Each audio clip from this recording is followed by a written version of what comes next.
जय हिंद दोस्तों, मेरा नाम है विवेक और आप देख रहे हो एग्जाम सेट यूट्यूब चैनल, जहां पे आपको डेली हर रोज 2 लेटेस्ट गवर्नमेंट जॉब के बारे में बताया जाता है। आपको पता होगा हमारी पहली वीडियो सुबह 10 बजे आती है और दूसरी गवर्नमेंट जॉब की वीडियो दोपहर में 3 बजे। तो जितने भी बच्चे चैनल पे पहली बार आए हैं, फर्स्ट टाइम हमें देख रहे हैं ना, वो फटाफट से चैनल को सब्सक्राइब कर ले ताकि आपको रोजाना 2 नई गवर्नमेंट जॉब्स के बारे में पता लगे। तो चलिए बात करते हैं आज की वैकेंसी के बारे में। यहाँ पे दोस्तों, अगर आपके 10वीं में कम से कम 55% मार्क्स आए हैं, यानी कि 55%, तभी आप इस गवर्नमेंट जॉब में अप्लाई कर पाओगे। इसलिए तभी आप वीडियो को देखना जब 10th में कम से कम 55% मार्क्स हों। और बाकी आपकी बिल्कुल परमानेंट गवर्नमेंट जॉब रहने वाली है, कॉन्ट्रैक्ट बेसिस का कोई चक्कर नहीं है। एक बार अगर सिलेक्ट हो गए तो 60 साल पे ही रिटायरमेंट लोगे। तो चलिए इस वैकेंसी की A to Z सारी जानकारी मैं आपको देता हूं और अप्लाई करना भी सिखाऊंगा, तो चिंता मत करना। सबसे पहले तो आप जानो विभाग का नाम, ताकि आपको पता चले ये गवर्नमेंट जॉब निकाली किसने है। तो ये निकाली है नीस्ट विभाग ने, यानी NEIST, नीस्ट। अब आप बोलोगे कि सर ये नीस्ट क्या है, तो स्क्रीन पे आपको फुल फॉर्म दिख रही होगी। ये इस विभाग का पूरा नाम है, मैंने तो शॉर्ट फॉर्म में लिखा है। और बाकी मैं आपको बता दूं कि नीस्ट विभाग आता है CSIR के अंदर। CSIR का नाम तो आपने सुना ही होगा, कुछ भी नहीं तो 12 से 15 विभाग मैंने आपको ऐसे बता दिए हैं जो CSIR के अंडर में आते हैं। खैर छोड़िए ये सब बातें, हम बात करते हैं इम्पॉर्टेंट डेट्स की। आवेदन की बात करें तो इसके जो आवेदन है वो ऑलरेडी स्टार्ट हो चुके हैं, शुरू हो चुके हैं। फॉर्म भरने की लास्ट डेट है 6 जून। 6 जून तक आपको इस वैकेंसी में अप्लाई करना होगा। अप्लाई नहीं, जो फीस की पेमेंट है वो भी आपको यहाँ पे 6 जून तक करनी होगी। और बात करें कि सर आपका एग्ज़ाम कब होगा, तो एग्ज़ाम की डेट अभी यहाँ पे अनाउंस नहीं करी गई है। आप देख सकते हो मैंने लिखा हुआ है नोटिफाइड लेटर, यानी कि आपको बाद में एग्ज़ाम की डेट बताई जाएगी। कैसे पता लगेगी? यहाँ पे जब भी एडमिट कार्ड रिलीज होगा तो आप पे मेल मैसेज आ जाएगा। क्लियर? तो चलिए आगे बढ़ते हैं। अब मैं आपको बताता हूँ एलिजिबिलिटी के बारे में, यानी क्वालिफिकेशन के बारे में। तो देखो यहाँ पे अगर आप 10th पास हो कम से कम 55% मार्क्स के साथ, और साथ ही साथ आपने ITI करा हुआ है, तो आप यहाँ पे अप्लाई कर सकते हो टेक्नीशियन के लिए। ठीक है, टेक्नीशियन आप बन सकते हो अगर 10वीं पास के साथ आपने ITI करा हुआ है।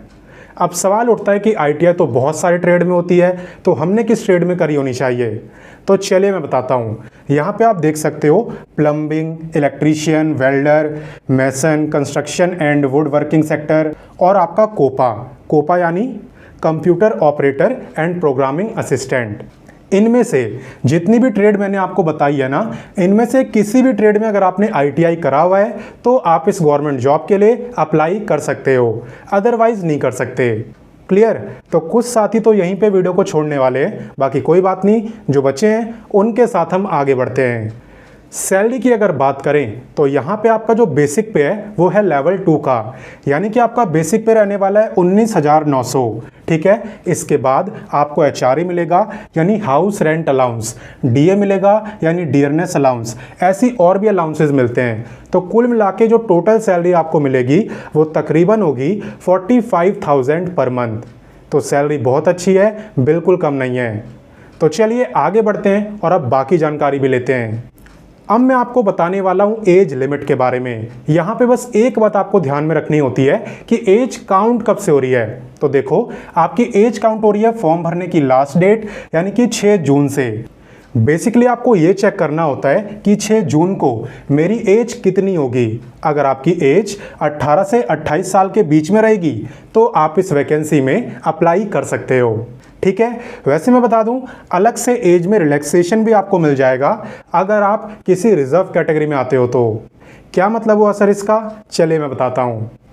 इसका मतलब ये हुआ मेरे भाई कि अगर आप SC ST में आते हो तो आपको 5 साल का रिलैक्सेशन मिलेगा, OBC वालों को मिलता है 3 साल का, और जो फिजिकली हैंडीकैप्ड हैं जनरल के उन्हें मिलता है 10 ईयर, SC ST को 15 और OBC को 13 ईयर्स। ये रूल है, पहले से ही गवर्नमेंट ने डिसाइड करा हुआ है। ठीक है, ऐसी जो एक्स सर्विसमैन है इन्हें मिलता है service year plus extra 3 year.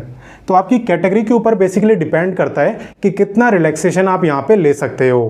Clear? तो चलिए आगे बढ़ते हैं और जानते हैं सिलेक्शन प्रोसेस। तो चलो अब मैं आपको डिटेल में सिलेक्शन प्रोसेस के बारे में बताता हूँ और इसका सिलेबस भी समझाता हूँ। देखो, यहाँ पे सबसे पहले एग्ज़ाम से भी पहले आपका होता है ट्रेड टेस्ट। पहले एग्ज़ाम नहीं होता, सबसे पहले होता है ट्रेड टेस्ट। इसे हम कहते हैं स्टेज 1। इसके अंदर बेसिकली क्या होता है कि जिस भी ट्रेड में आप पे ITI का सर्टिफिकेट है वो काम आपसे करवा के देखा जाता है। मान लो फॉर एग्जांपल मैंने कोपा से ITI करा नहीं है, मैं आपको बता रहा हूँ। मान लो कि मैंने कोपा से ITI करा है, तो ट्रेड टेस्ट में क्या होगा, मेरे से कंप्यूटर चलवा के देखेंगे कि भाई मुझे आता भी है कि नहीं। अगर आपने प्लम्बिंग से ITI करा है तो आपसे प्लम्बिंग का काम करवा के देखेंगे कि आप कर भी पाओगे कि नहीं। तो इसे ही हम कहते हैं ट्रेड टेस्ट। बेसिकली एक तरीके से प्रैक्टिकल काम करवा के देखा जाता है, ठीक है। वहीं पे जो बच्चा यहाँ पे ट्रेड टेस्ट को क्वालिफाई कर देगा, देन वो जाएगा स्टेज सेकंड में।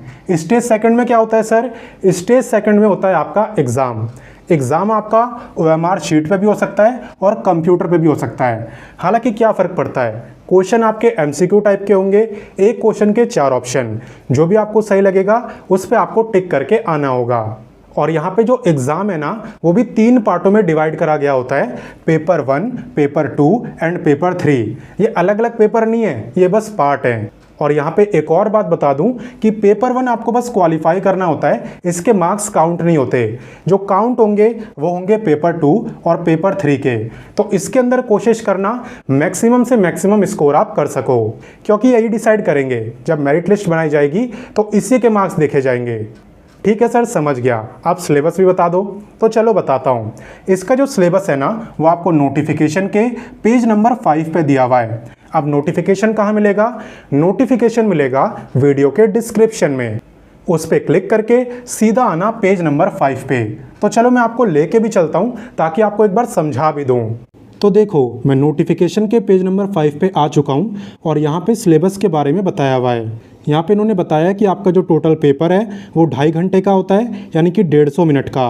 और जो क्वेश्चन है वो भी आपसे 150 ही पूछे जाते हैं, यानी कि 150। पार्ट 1 की अगर बात करें तो इसके अंदर कोई भी नेगेटिव मार्किंग नहीं होती है और इसके अंदर 50 क्वेश्चन पूछे जाते हैं मेंटल एबिलिटी टेस्ट से। एक क्वेश्चन आपका 2 मार्क्स का होता है, तो 50 क्वेश्चन हो गए 100 मार्क्स के। मेंटल एबिलिटी टेस्ट का मतलब होता है सभी सब्जेक्ट से मिक्स, यानी इंग्लिश, रीजनिंग, मैथ, GK सब मिक्स। एंड पेपर 1 जो है ये आपका 1 घंटे का होता है। 1 घंटे के बाद आपको पेपर सेकंड करना होता है, जिसमें कि आपको आधे घंटे का टाइम मिलता है। 25 क्वेश्चन होते हैं जनरल अवेयरनेस के, 25 होते हैं इंग्लिश के। एक क्वेश्चन 3 मार्क्स का होता है, तो 25 क्वेश्चन हो गए 75 मार्क्स के। साथ ही साथ -1 की नेगेटिव मार्किंग भी होती है। उसके बाद आपको सबसे लास्ट में 1 घंटे दिए जाते हैं पेपर 3 के लिए। इसके अंदर आपसे सब्जेक्ट यानी आपकी ट्रेड से रिलेटेड क्वेश्चन पूछे जाते हैं। वही सेम एग्जांपल आपको देना चाहूँगा। मान लो मैंने ITI कोपा से कराए तो मुझसे कोपा से क्वेश्चन पूछे जाएंगे। आपने प्लम्बिंग से कराए तो आपसे प्लम्बिंग से। तो 50 क्वेश्चन होते हैं टोटल और एक क्वेश्चन 3 मार्क्स का, तो 50 हो गए आपके 150 मार्क्स के। और इसके अंदर भी -1 की आपकी नेगेटिव मार्किंग होती है। क्लियर? तो मेरे हिसाब से आपको अच्छे से समझ आ गया होगा। बाकी नोटिफिकेशन का लिंक डिस्क्रिप्शन में दे ही रखा है, चाहो तो खुद भी पढ़ सकते हो। तो सिलेबस आपने देख लिया। अब बात करते हैं एप्लीकेशन फ़ीस की। यहाँ पे अगर आप जनरल, OBC या EWS में आते हो और मेल हो तो आपकी फ़ीस होगी 500 रुपये, ठीक है। वहीं पे SC ST, physically handicapped and सभी फीमेल, ये जो लोग हैं इनकी बल्ले बल्ले है, ये फ्री में अप्लाई कर सकते हैं। वैसे भी आप जानते हो कि CSIR जितनी भी वैकेंसी निकालता है उन सब में फ़ीस इसी टाइप की रहती है। क्लियर? तो चलिए अब मैं आपको इसमें अप्लाई करना भी सिखा देता हूँ। तो वीडियो के डिस्क्रिप्शन में मैंने आपको अप्लाई का लिंक दिया है। जैसे ही आप उस पर क्लिक करोगे आपके सामने यही पेज ओपन होगा जो स्क्रीन पे आपको दिख रहा है। अप्लाई करने के लिए यहाँ पे इंस्ट्रक्शंस दिए गए हैं, तो पहले आप इसे पढ़ लेना, अच्छा रहेगा। बाकी अप्लाई करने के लिए आपको सबसे नीचे आना है और येस पे टिक करके प्रोसीड पे क्लिक करना है। उसके बाद ये आपसे रजिस्ट्रेशन ID पूछेगा जो आप पे है ही नहीं, क्योंकि हमें पहले यहाँ पे रजिस्ट्रेशन करना होता है, उसके बाद हम यहाँ पे आते हैं। तो पहले आपको क्लिक करना है न्यू रजिस्ट्रेशन पर। अब आप देख सकते हो मेरे सामने यहाँ पे रजिस्टर करने का ऑप्शन आ रहा है। ये सारी डिटेल्स मेरे को फिल करनी है और फिल करने के बाद नेक्स्ट पे क्लिक करके मुझे सबमिट करते रहना है। तो जब एक बार आपका रजिस्ट्रेशन हो जाएगा उसके बाद आपको रजिस्ट्रेशन ID भी मिल जाएगी, उसे आप यहाँ पे डालना, सबमिट करना, आप लॉगिन हो जाओगे और देन आप कंप्लीट फॉर्म को भर पाओगे विदाउट एनी प्रॉब्लम। बाकी कोई दिक्कत हो तो कमेंट करके मुझसे पूछना। बाकी बात करें कि ये निष्ठ विभाग आपका है कहाँ, यानी आपकी जॉब लोकेशन क्या रहेगी, तो आपकी जॉब लोकेशन रहेगी असम, क्योंकि ये विभाग असम में ही है। हालांकि अप्लाई आप इसमें किसी भी स्टेट से कर सकते हो, बट एग्ज़ाम सेंटर और जॉब लोकेशन दोनों आपका असम में ही रहेगा। तो अपनी तरफ से तो मैंने आपको सारी जानकारी दे दी। बाकी कोई डाउट हो तो कमेंट करके ज़रूर पूछना। बाकी रिक्वेस्ट बस यही है कि वीडियो को अपने दोस्तों के साथ भी शेयर करना, दोस्तों के साथ, भाई बहनों के साथ, सबके साथ। साथ ही में अगर मेरे समझाने का तरीका अच्छा लगा तो वीडियो को लाइक करके जाना। क्या जाता है, सिर्फ 1 सेकंड लगेगा। बाकी मैं मिलता हूँ आपसे नेक्स्ट वीडियो में फिर एक नई गवर्नमेंट जॉब के साथ, और तब तक के लिए जय हिंद, वंदे मातरम।